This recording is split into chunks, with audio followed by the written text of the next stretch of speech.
Je suis Jean-Marc Bikoko, du professeur de lycée au Cameroun. Je suis le président de la centrale syndicale du secteur public, la CSP, et point focal des dynamiques citoyennes, qui est un réseau de suivi indépendant des politiques publiques et des stratégies de coopération. Nous nous mobilisons pour essayer d'influencer la gouvernance dans notre pays, qui est aujourd'hui conspuée aussi bien par les populations camerounaises que par l'opinion internationale. Le Cameroun a été champion du monde de la corruption dans l'année 2009. À 2 reprises. Et le Cameroun gère en contraste un pays très riche, comblé par la nature, avec toutes les ressources, si bien naturelles, du sol et du sous-sol, et où les populations sont parmi les plus pauvres de la planète. Et donc, nous nous battons pour que la gouvernance de notre pays se fasse au profit des populations. En tout cas, l'élection au Cameroun n'a plus de sens.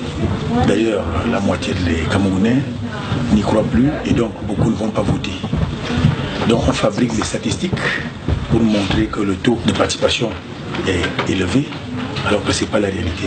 Simplement parce que les instruments qui gèrent les élections dans notre pays, aujourd'hui c'est Elections Cameroun, ce sont des instruments mis en place par le pouvoir et contrôlés par les agents du pouvoir qui sont simplement là pour fabriquer les victoires du régime en place. J'ai payé de ma carrière professionnelle, où j'ai été révoqué de la fonction publique, où j'ai été suspendu de salaire pendant 3 ans et où j'ai été transféré d'autorité à la frontière avec la Guinée équatoriale. J'ai été arrêté à plusieurs reprises. Il y a plein d'images qui circulent dans les réseaux sociaux. Et donc, aujourd'hui, ils ont compris que n'ayant commis aucun délit normal, je ne fais que défendre les droits. Quand ils m'arrêtent, eux-mêmes se réservent d'aller plus loin. Mais c'est des sortes d'intimidation qui ne nous font plus peur aujourd'hui.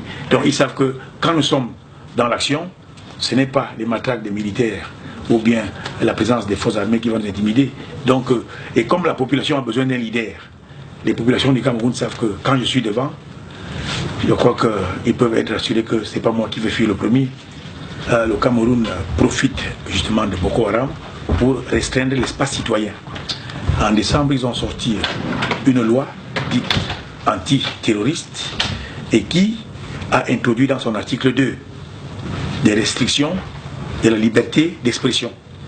Il est bien dit que toute manifestation qui aurait pour objet d'imposer au gouvernement de faire ou de ne pas faire est assimilée au terrorisme.